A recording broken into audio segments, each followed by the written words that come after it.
Bimbel Smart, your smart solution.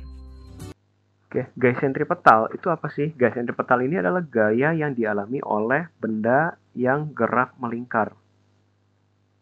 Kalau yang sebelumnya itu gaya biasa ya, gayanya gaya linear atau tangensial dibilangnya, gaya yang pada benda bergerak lurus saja ya, tidak gerak melingkar. Nah, gaya sentripetal itu terjadi pada benda yang bergerak melingkar. Yang harus kamu tahu arah gaya sentripetal itu selalu ke pusat ya, ke pusat dari lingkarannya. Gitu loh ya. Jadi gaya sentripetal itu definisinya adalah total gaya yang ke pusat lingkaran atau pada sumbu yang ngarah ke pusat gitu loh. Ya, tidak selalu harus ke pusat, yang keluar pusat juga termasuk tapi minus. Ke pusat dan keluar ya dari pusat lingkaran. Adalah M kali AS ya. Kalau kamu ingat, AS itu adalah percepatan sentripetal. Itu yang rumusnya adalah V kuadrat per R atau omega kuadrat kali R ya. Jangan sampai lupa ya. V adalah omega kali R, omeganya adalah 2V kali F atau 2V per T. Kalau omega itu radian per second, kalau V-nya itu tetap meter per second ya. Jadi ini bisa diganti nih. Ya.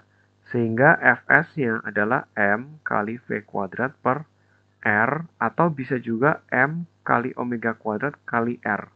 Nah, dua persamaan ini disamain nantinya. Ya, ke pusat sama mv kuadrat per R itu disamain. Sehingga persamaannya nanti ya seperti itu ya. Contohnya ada bola ya diikat pada tali vertikal. Yang paling gampang ini contohnya ya.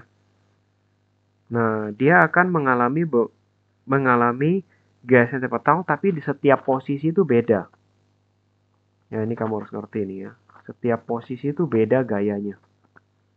Misalkanlah ini posisi 1 yang paling bawah, ini posisi 2, ini posisi 3, ini posisi 4, ini posisi 5 ya. Misalkan di sini alfa, lalu di sini misalkan beta gitu ya. Tergantung nanti yang dikasih tahu bagaimana. Nah, pada posisi 1, ini bolanya vertikal ya. Dikasih gayanya itu vertikal.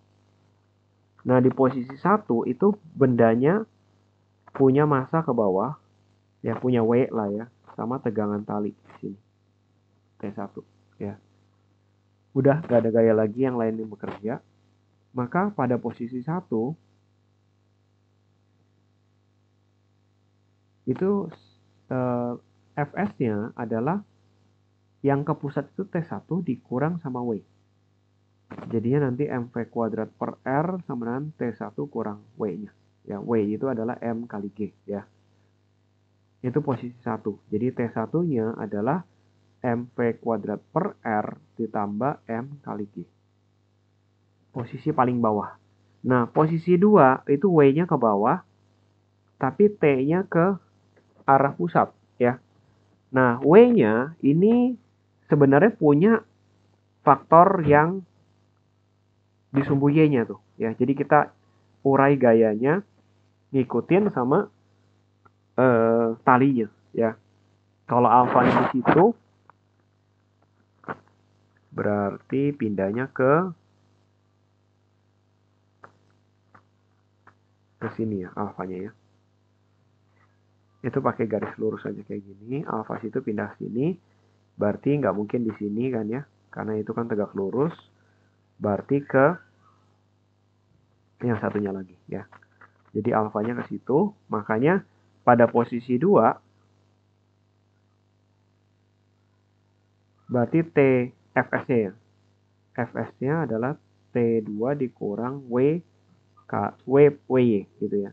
mv kuadrat per R sama dengan T2 dikurang WY itu berarti M kali G kali sin alfa. Ya, T2-nya mv kuadrat per R tambah mg kali sin alfa. Ya, itu posisi kedua ya. Lalu posisi ketiga. Posisi ketiga itu ada gaya apa? Ya. Posisi ketiga itu ada gaya W sama T. Nah, W sama T-nya ini tegak lurus ya. Jadi posisi 3 itu sebenarnya yang arahnya ke pusat itu hanya T saja. Karena W-nya tegak lurus, jadi nggak bisa diurai. Ya. Jadi Fs-nya sama dengan T saja. Ya, ini T3. Oke. Ini tadi T2. Lalu ada posisi 4 ya. Posisi 4 itu di paling atas. Ada W-nya, ya, ada T-nya juga ke bawah ya, T4. Nah, posisi 4 itu Fs-nya yang arahnya ke pusat adalah T4 tambah W gitu ya. Jadi T4-nya adalah Fs dikurang W ya. T4-nya adalah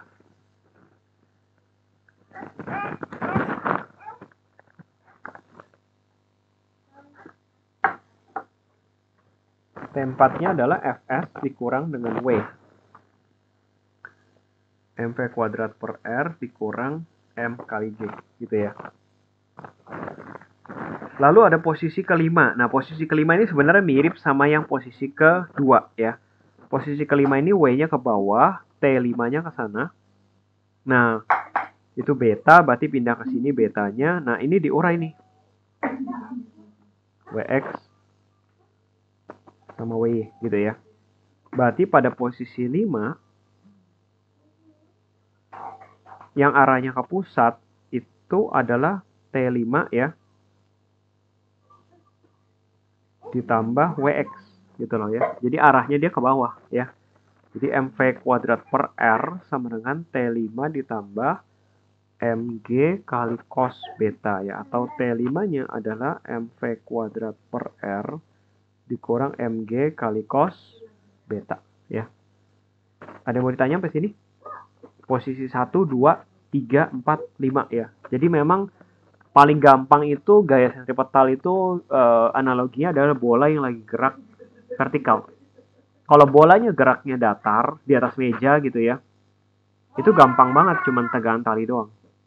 Yang berpengaruh itu sebenarnya yang paling kelihatan kalau bendanya geraknya vertikal ya. Setiap posisi itu tegangan talinya beda-beda ya. Kalau ditanya tegangan tali terbesar di mana? Paling bawah itu adalah yang paling besar tegangan talinya ya. Yang paling kecil yang mana sekarang? Yang dikurang pasti antara T4 sama T5 lebih kecil. Yang lebih kecil yang T4. Iya, T4 ya. Betul. Jadi memang ini udah pasti ya, udah pasti pada benda yang gerak melingkar vertikal, paling besar itu gayanya adalah di paling bawah. Jadi tali itu rentan putus tuh di bagian bawah sini. Rentan putus. Kenapa? Karena talinya itu menahan bebannya bola plus yaitu gravitasi plus dia harus bikin naik ke atas. Gitu loh ya. Jadi double gayanya. Di paling atas itu paling kecil. Kenapa? Karena nggak usah ada tali pun dia pasti jatuh ke bawah bolanya kan. Tali itu kayak cuman mengarahkan dia supaya jatuhnya ke situ. Kalau nggak ada tali ya dia mungkin akan terus ke sana gitu kan ya. Akan terus ke sana nggak akan muter ya. Talinya itu kecil gayanya karena dia cuma menahan supaya muter aja. Tapi jatuhnya itu nggak usah diapa-apain, memang jatuh dia. Ya jadi di paling atas itu pasti paling ringan, di paling bawah itu yang paling berat ya atau paling besar tegangan talinya. Bimbel Smart, your smart solution.